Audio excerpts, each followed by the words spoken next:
భారతదేశంలోని ఒడిస్సా రాష్ట్రంలో పూరిలో ఒక అద్భుతమైన కథ ఉంది. దీనిని శాస్త్రం ద్వారా వివరించడం అసాధ్యం.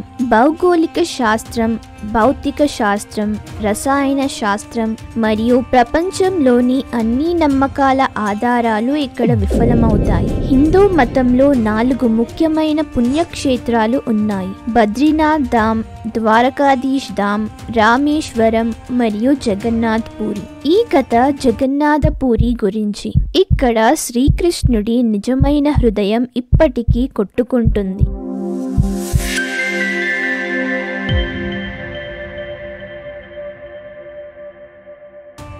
అన్ని ఆలయాలలో మూర్తులు లోహం లేదా రాయితో తయారు చేయబడి ఉంటాయి. కానీ జగన్నాథ మందిరంలో భగవంతుడి విగ్రహాలు చెక్కతో తయారు చేయబడ్డాయి.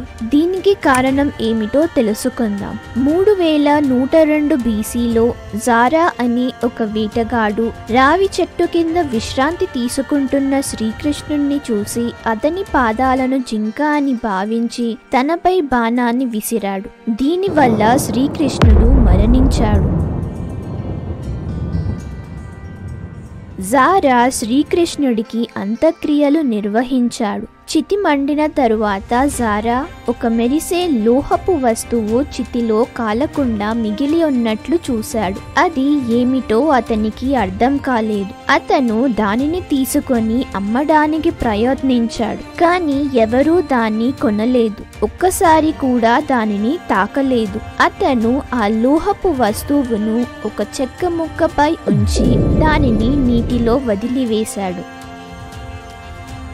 గుప్త సామ్రాజ్యంలో అవంతి రాజు ఇంద్రదేవ విష్ణువు యొక్క అత్యంత భక్తుడు. ఒక రాత్రి విష్ణువు రాజు కలలో కనిపించి ఒక నదిలో మునిగి ఒక చెక్క ముక్క కోసం వెతకమని చెప్పాడు. విష్ణువు చెప్పినట్లుగా రాజు మరుసటి రోజు నదిలో మునిగి ఒక చెక్క ముక్కను కనుగొన్నాడు. రాజు అనేక మంది ప్రసిద్ధ శిల్పులను ఆహ్వానించి చెక్క ముక్క నుండి విష్ణువు విగ్రహాన్ని చెక్కమని కోరాడు. కానీ ఎవరూ దానిని చెయ్యలేకపోయారు. చివరికి ఒక శిల్పి ముందుకు వచ్చి 21 రోజుల పాటు ఎటువంటి అంతరాయం లేకుండా పనిచేయడానికి అనుమతి కోరాడు. రాజు అందుకు అంగీకరించాడు. 21 రోజుల తరువాత రాణి ఆందోళన చెంది శిల్పిని చూడాలని కోరింది. రాజు ద్వారాన్ని తెరవడానికి అంగీకరించాడు.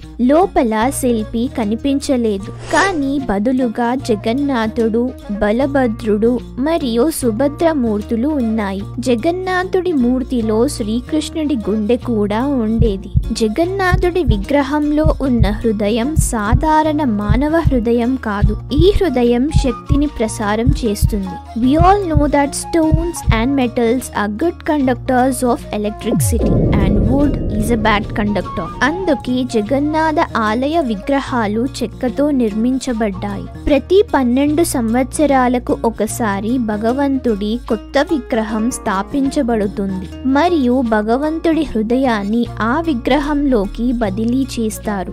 ఇది ఎందుకంటే శాస్త్రీయంగా చెప్పాలంటే ఈ విగ్రహాలు చాలా శక్తిని ప్రసారం చేస్తాయి. దానివల్ల చెక్క కాలక్రమేణా క్షీణించిపోతుంది. కాబట్టి దానిని భర్తీ చేయాల్సిన అవసరం ఉంటుంది. ఈ ప్రక్రియ చాలా ఆసక్తికరంగా ఉంటుంది. ప్రతి 12 సంవత్సరాలకు ఒకసారి ఎవరికి ఆలయంలోకి ప్రవేశించడానికి అనుమతి లేని ఒక రోజు ఉంటుంది. పూరీ నగరంలోని మొత్తం విద్యుత్తును నిలిపివేస్తారు.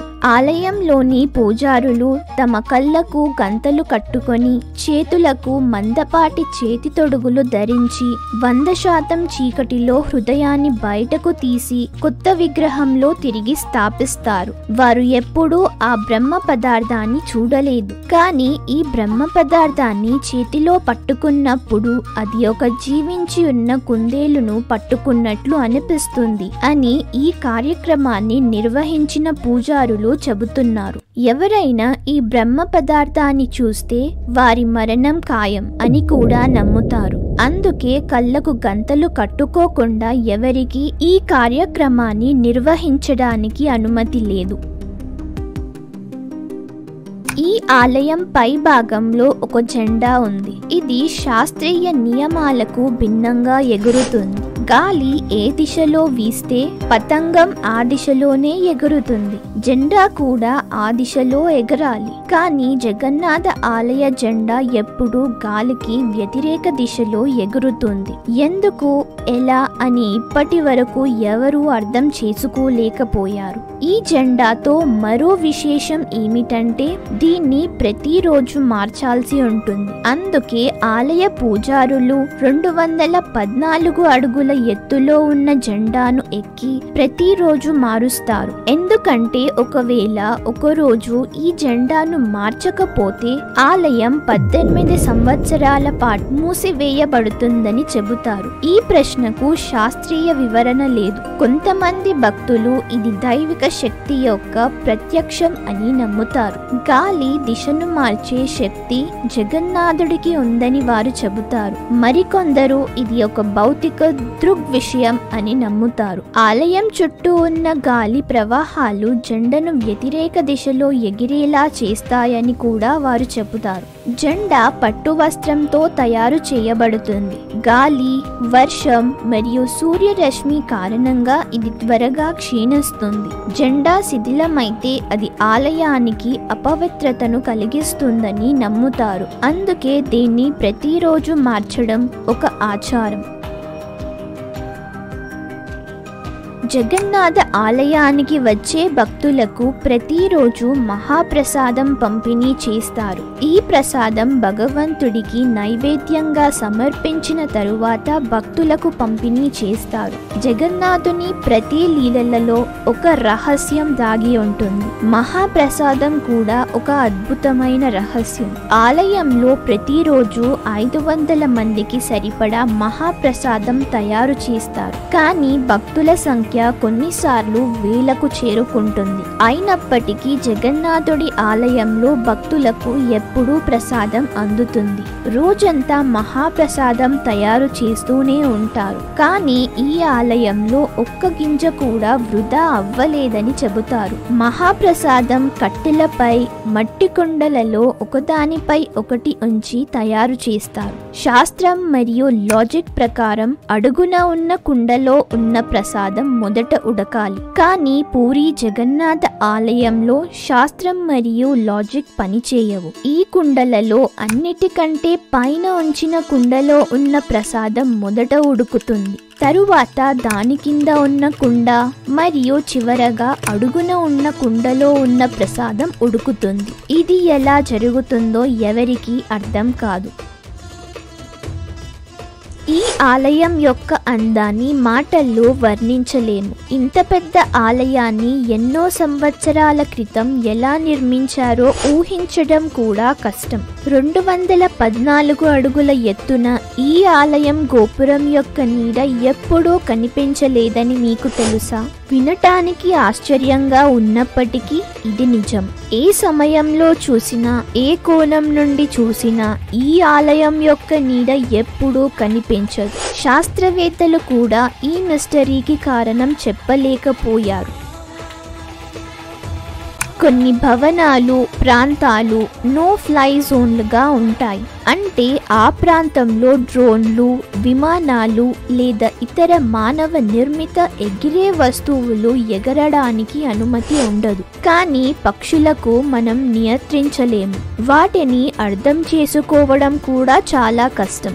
అయితే జగన్నాథ్ ఆలయం విషయానికి వస్తే పక్షులకు తెలిసిన కానీ మనకు తెలియని ఏదో ఒకటి ఉంది. ఎందుకంటే ఈ ఆలయం పైన ఎప్పుడూ డ్రోన్, విమానాలే కాకుండా పక్షులు కూడా ఎగిరినట్లు ఎవరూ చూడలేదు. జగన్నాథ దేవాలయం పై భాగంలో ఉన్న లోహ చక్రాన్ని నీల చక్రం అని అంటారు. పూరి జగన్నాథ ఆలయంలోని అత్యంత ఆకర్షణీయమైన అంశాలలో ఒకటి ఈ నీల చక్రం.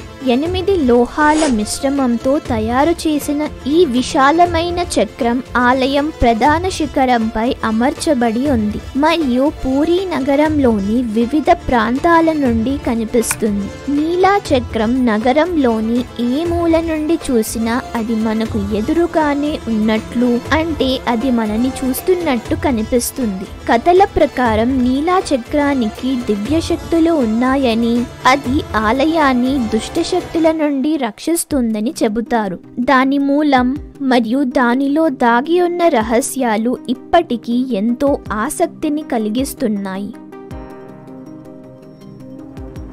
ప్రతి సంవత్సరం పూరిలో జగన్నాథ రథయాత్ర జరుగుతుంది. ఇది 9 రోజుల పాటు జరిగే ఒక పెద్ద పండుగ. ఈ పండుగలో భగవంతుడు జగన్నాథ్, దేవి సుభద్ర మరియు భగవాన్ బలభద్రులు గర్భగృహం నుండి బయటకు తీసి రథాలపై ఊరేగిస్తారు. జగన్నాథుడిని 9 రోజుల పాటు ప్రజల మధ్య ఉండి వారి సుఖదుఖాలను పంచుకుంటాడని నమ్ముతారు. ఈ యాత్రలో ప్రతి సంవత్సరం లక్షలాది మంది భక్తులు పాల్గొంటారు. జగన్నాథ పూరి మందిరం యొక్క రహస్యాలు ఇక్కడ ముగియవు.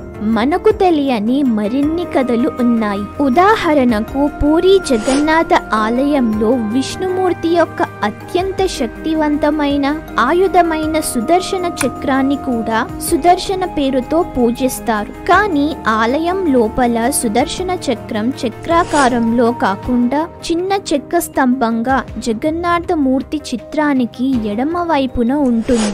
ఇది పురాణాల ప్రకారం దుష్ట శక్తులను నశింపజేసి రక్షించే శక్తి కలిగి ఉంటుంది. అయితే ఆలయం మూసివేసిన ప్రతి రాత్రి సుదర్శన చక్రం మాయమై మరుసటి రోజు ఉదయం మళ్లీ కనిపిస్తుందని ప్రజల నమ్మకం. ఈ వివరణ లేని దృగ్విషయాన్ని భక్తులు దైవకృపగా భావిస్తారు. అంతేకాకుండా ప్రతి సంవత్సరం భగవంతుడు 15 రోజుల పాటు అనారోగ్యం కారణంగా మందిరం మూసివేయబడుతుంది. ఈ సమయంలో భక్తులకు దర్శనం నిలిపివేయబడుతుంది.